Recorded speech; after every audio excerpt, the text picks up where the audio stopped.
What's good, YouTube family? Got some news to report today, and it's unfortunately good and bad news at the same time. Now, this is NBA YoungBoy breaking news. Now, his lawyers have responded to the situations that we all have seen going on, and y'all probably like, what situation is that? Well, Operation Never Free Again.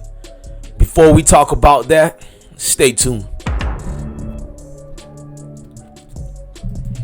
Hey, come rock out with your boy DJ Bless One. Go to DJ_Bless1 and come rock out with the most winningest team out here. Salute. Now, NBA YoungBoy saga gets kind of wild after wild after wild. Now, there's been a break in his case, and his lawyers, thanks to his legal team, they found situations that's not too good. Now, lawyers for the Baton Rouge artist, that is, they found revealing incriminating evidence about people who are working on their case. Evidence such the likes of foul play, illegal activities. Let's get deep into that and more into that. Now, NBA YoungBoy has been behind the bars of New Orleans for a while now, since March, when he was arrested in Los Angeles due to a situation. FBI still haven't went deep ends on the situation. They just revealed a little bit of it. Now, we do know YoungBoy's situation is getting more serious and serious, but other people wanted to know why.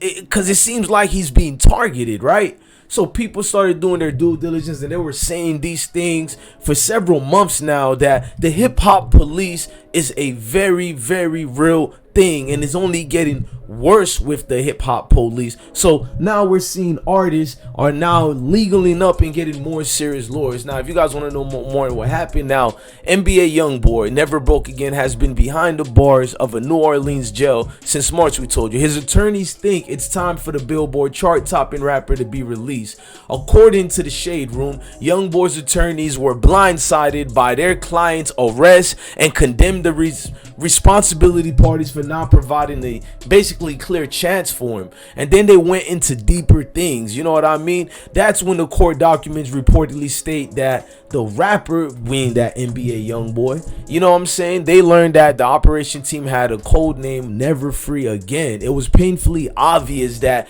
they played into his moniker, basically trying to see that YoungBoy doesn't make a daylight free. Now, I'm about to go a little bit more in with receipts on this, but I need you guys to bear in mind, the people who are responsible for this are people who are at the highest chain of commands in this situation.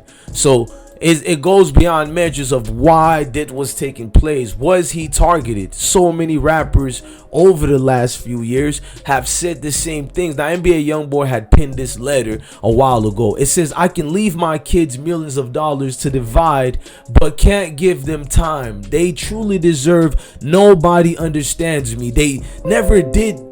You guys can read it. Read the whole thing yourself. I'm not about to waste y'all time. I'm gonna continue entertaining y'all. But basically, YoungBoy gave a heartfelt, sincere letter regarding his situation, and he was alluding to these things: being hounded by the public, being hounded by the so-called, people who are supposed to represent the civilians, even if you think YoungBoy is not. But everybody, man or woman, earned the right to be protected by our public servants. Now, there's a lot of sad situations that's coming in this. Let's read some, more information, man, just for educational purpose, because this YoungBoy thing clearly has hit the rocks. Now, we're looking at YoungBoy's situation.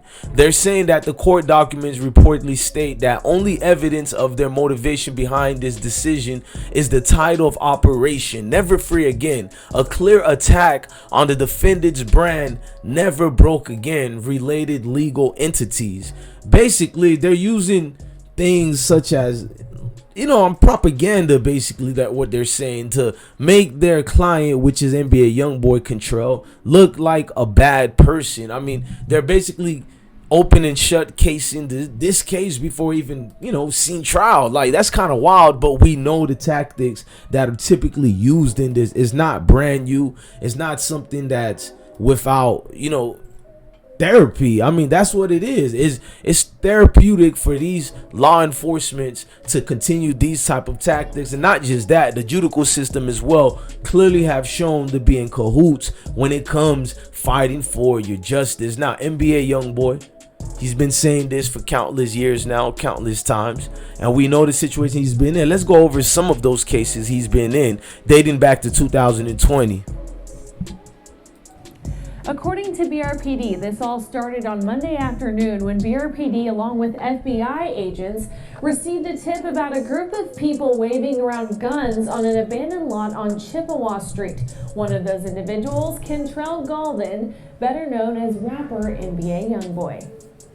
The drama surrounding Baton Rouge native rapper NBA YoungBoy continues. The rapper was arrested around 4:30 Tuesday morning on multiple drug charges. There is a lot of drama surrounding him and the guys that he associates with. We believe that some of those guys have been involved in criminal activity here in Baton Rouge. The rapper was one of 16 arrested at the scene. 3 of them, I believe, were convicted felons. So if they didn't have weapons in their possession, they were around weapons. According to BRPD, they all attempted to run upon their arrival. There are individuals out there that started tossing their guns. Some started running. They were attempting to hide. There were a group of them that were attempting to hide. The alleged suspicious behavior led police to search cars at the scene. They confiscated 14 guns, $79,000 in cash and drugs. People generally don't walk around with a combination of 80 grand in their pocket.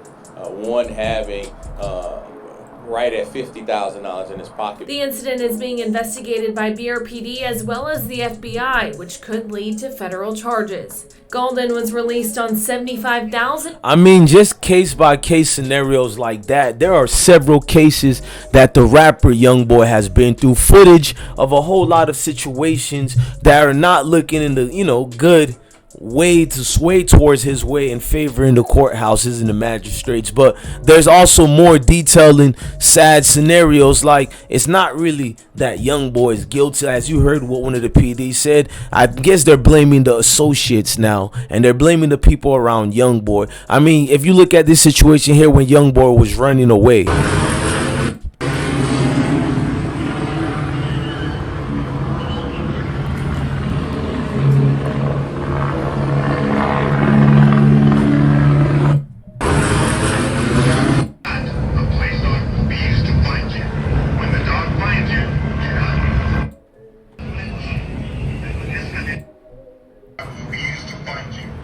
I mean, situations like that, we've seen this story before. We know the outcomes of it. I mean, I just wish the best for NBA YoungBoy. I wish the best for his career, because clearly they have case by case on NBA YoungBoy, and they're relentless in their pursuit of NBA YoungBoy. Now, when I was reading some more on the paperwork and the situation involved with YoungBoy, I started catching glimpse of now the reality is making sense. Now, they're saying there is no testimony or other evidence as to how the firearms came to be inside that vehicle or how long it has been in the vehicle. The document states, nor have any fingerprints, DNA testing, or forensics been performed, which would demonstrate Mr. Gaulden knowingly possessed that firearm at the time. So this is a clear situation where they're actually working against YoungBoy. If you look at it, they're making false case scenarios, things that are not into the questioning of that case. So I mean, it's a typical, in a sense, it's a typical way of badgering the witness, badgering the defendant in this case, like throwing so many probable things that are not really connected with a case just based on his characters, the immoralities of things, the way they go about doing their investigations. They're vilifying NBA YoungBoy right before our eyes to basically say to the world, it's okay if you throw him away. It's okay if you get rid of this young man, Kentrell, because he is not just NBA YoungBoy. He's also a regular person. Kentrell Gaulden. I mean, the sad facts of this, the lawyers argue that there were no additional allegations against NBA YoungBoy. They basically said between his first and second arrest, zero evidence that proved the firearms in questions belonged to him. A lot of people were stating this as well, and as we read it as well, like all the testimonies given of people taking claims it was theirs or nothing to do with YoungBoy, but they were emphatically still insisting it was YoungBoy. Now the documents also claim, now you get this right, get this, y'all. After everything they've put YoungBoy through, everything they did, the documents also claim authorities used a massive and wildly unnecessarily, you get me, unnecessarily militaristic display of force intimidation while arresting NBA YoungBoy. Several FBI agents, their Los Angeles police departments, we all know about the LAPD, the wicked LAPD. Basically, they use vehicles, even uniform and plain clothes, and as we see in some of these vehicles here, you know what I mean, at the scene, just for the initial, arrest. It was kind of crazy, man, just to go around this and see what YoungBoy have to face and go through. Sometimes some of these make you think, would you want to be a rapper? Would you want to be a rapper in these days? Now the Baton Rouge native was denied bond, you know what I'm saying, by a Louisiana judge in April and appeared before Magistrate Judge Scott Johnson via video from St. Martin Parish Jail shortly after, where he entered a not guilty plea and his federal weapon case. Now we hope NBA YoungBoy can, oversee these case and he overrides them with victory, man. It's clear Never Free Again is a well-attended mark on his career to basically scrutinize him and get rid of him. Look, I'm your guy, Bless One. Thank you for watching another episode of I Smoke Hip Hop Live. Make sure you hit that like button so you can help share this video. Hit that like button, share this video. Also, while you're doing all the commenting, sharing this video, subscribing, hitting the notification bell, liking, make sure you also go to my Instagram, DJ_Bless One. Salute to the whole Smoke gang and everybody watching. Blessings.